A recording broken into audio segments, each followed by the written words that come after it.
Oui, bonjour. Donc, le service infosocial en ligne a été créé en 1999, donc il y a plus de 20 ans, dans le cadre de la loi de la lutte contre les exclusions et pour lutter contre le non-recours.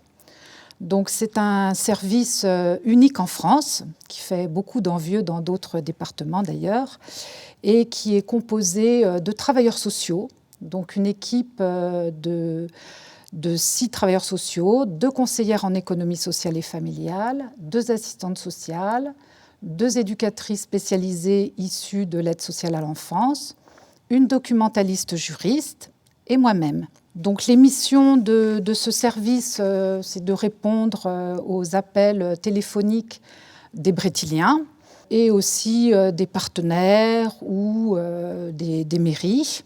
La fonction aussi d'Infosocial en ligne, c'est de répondre aux mails qui sont posés donc par les habitants, de répondre aux courriers qui sont adressés au président, les courriers Nouveau-Île, et également de mettre à jour un annuaire social qui recense plus de 3500 données d'organismes sur l'île-et-Vilaine.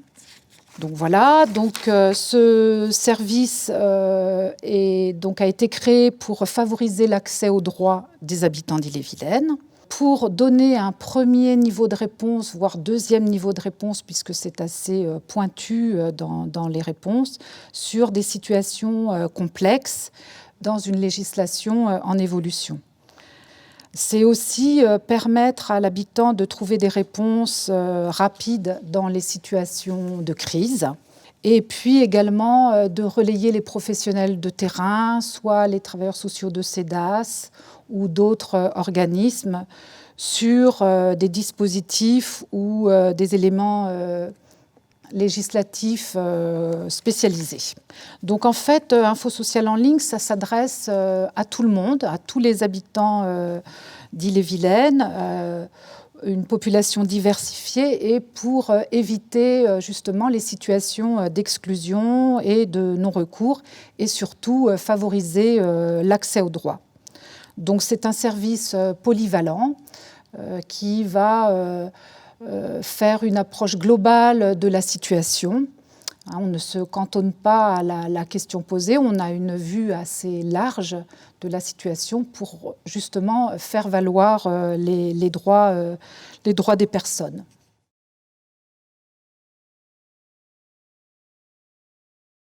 Alors, les situations de crise et de rupture sont souvent à l'origine de la prise de contact avec notre service. Les personnes qui nous appellent se retrouvent à ce moment-là fragilisées par rapport à une importance d'informations à intégrer et au vu des difficultés parfois administratives à réaliser. Donc, ils nous appellent dans différents domaines.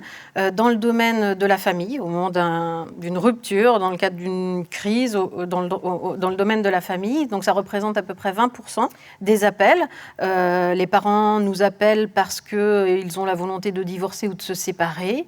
Ils souhaitent avoir des informations sur les procédures de séparation, sur l'aide juridictionnelle, sur les services de médiation familiale.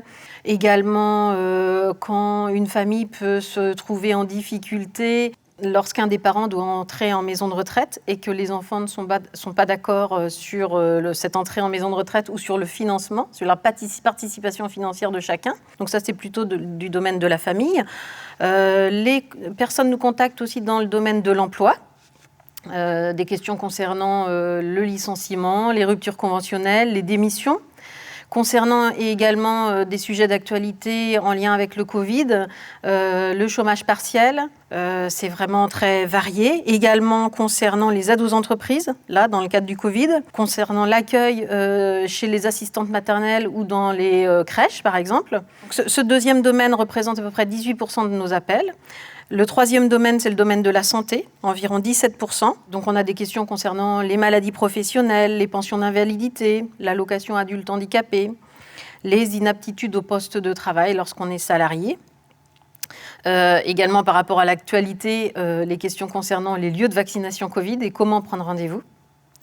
Le quatrième domaine, c'est le domaine du logement qui représente 17%. Donc beaucoup de questions sur la recherche d'un logement social, comment être reconnu prioritaire quand on fait une demande de logement social, les questions concernant les rénovations de logements, une personne âgée qui souhaite rénover son logement, de quelles aides il peut bénéficier. Concernant des conflits de voisinage, c'est vraiment très large, ou éventuellement un litige avec un constructeur. Cinquième domaine, la justice, qui représente 9%. Donc des questions bien sûr concernant les lieux de consultation juridique gratuite, l'aide juridictionnelle, l'orientation vers le conciliateur de justice ou le défenseur des droits. Qu'est-ce qu'un conciliateur de justice et ce qu'ils font précisément, dans quelle situation on peut les orienter vers eux. Le sixième domaine, c'est la consommation, qui représente 8%. Donc des questions concernant les achats à distance, les assurances, les résiliations d'assurance, les litiges avec un opérateur téléphonique, c'est vraiment divers et varié. Voilà, ISL apporte un premier niveau d'information, une évaluation, et chaque réponse est adaptée et on oriente vers le bon interlocuteur.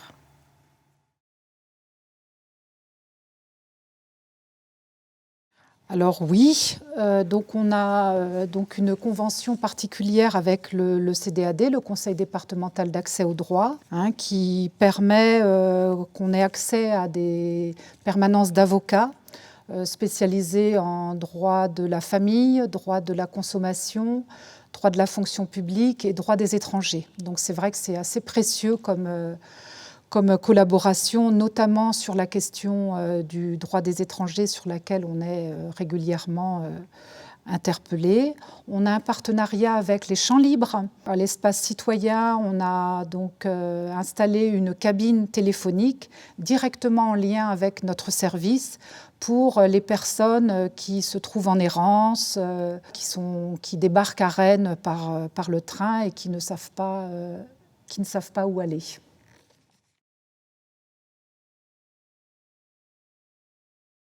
Alors, nous disposons d'un annuaire social dont je vais rappeler l'adresse, c'est annuaire.il-et-vilaine.fr, qui recense plus de 3000 coordonnées sur l'île-et-Vilaine principalement et sur toute la France, et qui est répertoriée par thématique ou bien répertoriée par profil.